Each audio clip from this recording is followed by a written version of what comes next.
G'day guys, and welcome to episode number 94 of the Ohazassu channel. On this channel, I speak about life here in Japan as a long-term resident. I also talk about the language, and I go visit people sometimes, some businesses and things like that, and chat to people and find out what's going on. Also, at the end of every episode, I teach a new Japanese word, so make sure you hang around so you can learn that before you go. Okay, let's jump right into today's episode.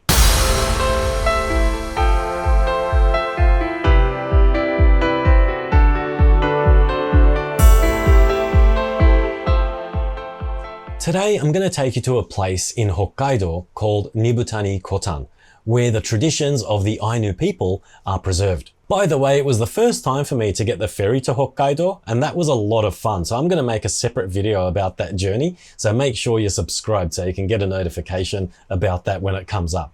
Okay, let's get right into the video. So firstly, before we go on, who are the Ainu people? You might not know.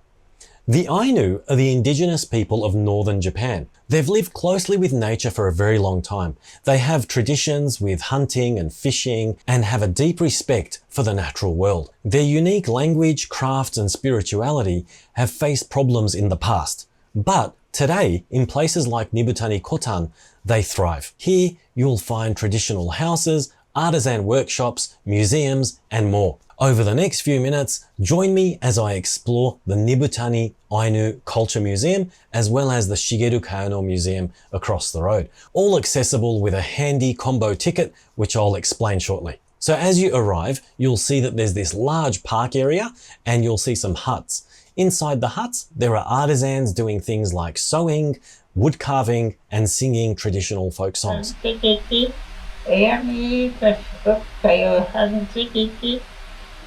It's a very interesting experience, and I highly recommend taking the time to go inside each of the huts and checking it out. Okay, it's time to enter the Nibutani Ainu Culture Museum.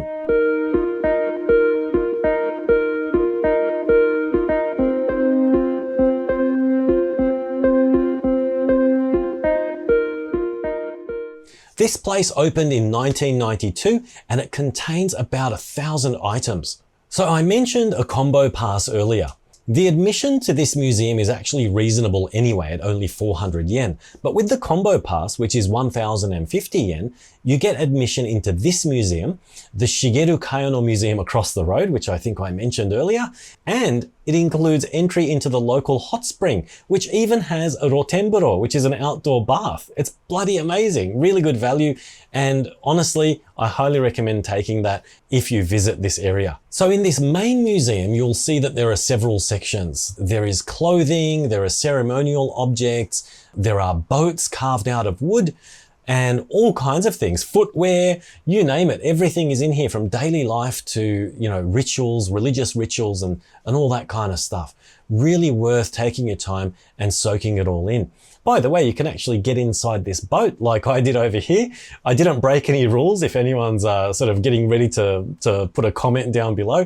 I followed all the rules and everything was okay. So hopefully no problems there.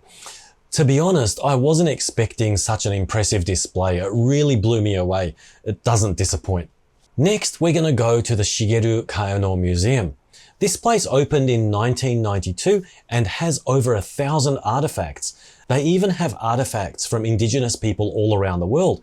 I even saw Aboriginal boomerangs and a didgeridoo. Before I go on, who was Shigeru Kayano?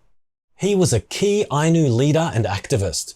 And he was the first Ainu in Japan's parliament. He spent his life preserving the Ainu language, culture and traditions. There is actually a lot to see here in this small museum, and I recommend setting aside around 30 to 60 minutes when you visit.